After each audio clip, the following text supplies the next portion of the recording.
We're talking strikes once again. The British Medical Association has announced that junior doctors in England will stage a fresh 96-hour walkout in April. That's next month, of course. If you're struggling with your maths, that's 4 days, essentially. We have a stripped-back version of our handy strikes calendar here. The industrial action will take place from 7 o'clock in the morning on Tuesday, the 11th of April, right the way through until the same time on Saturday morning. Quite a few days, but take a closer look at when those strikes will take place. They're in yellow.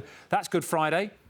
Down there, that's Bank Holiday Monday. So that's the entire Easter weekend before that, where services will already potentially be working with skeleton staff. So it could be a really troubling time for our NHS. Our health correspondent, Catherine Jones, is in the studio, has been looking at this today. I mean, this feels like a real escalation, is it? This is a real ratcheting up by a huge notch, as it were, because let's not forget that those strikes that we saw last week were 3 days long.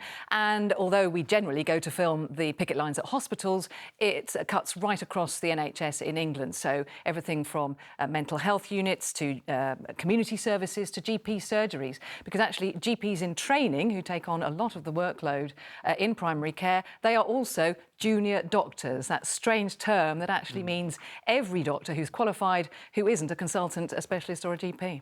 So, Catherine, people at home could be asking, how did we get here? Because there are offers to some other NHS staff. However, have not junior doctors and the government been talking?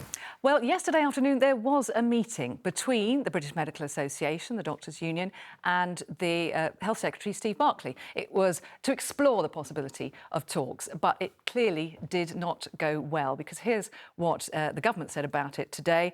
The BMA placed a precondition on these talks of a 35% pay rise. That is unreasonable. Our door remains open to constructive conversations to find a realistic way forward.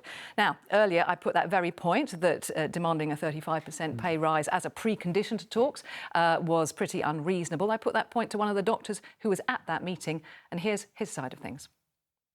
So it's not a precondition, it's our opening offer. That this is how negotiations work.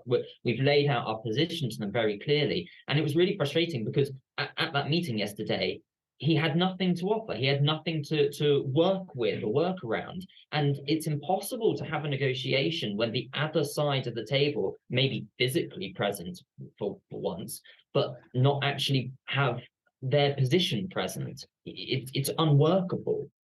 They're clearly not really in the same ballpark at the moment, aren't they? So what does this mean for those people who might be having operations in April?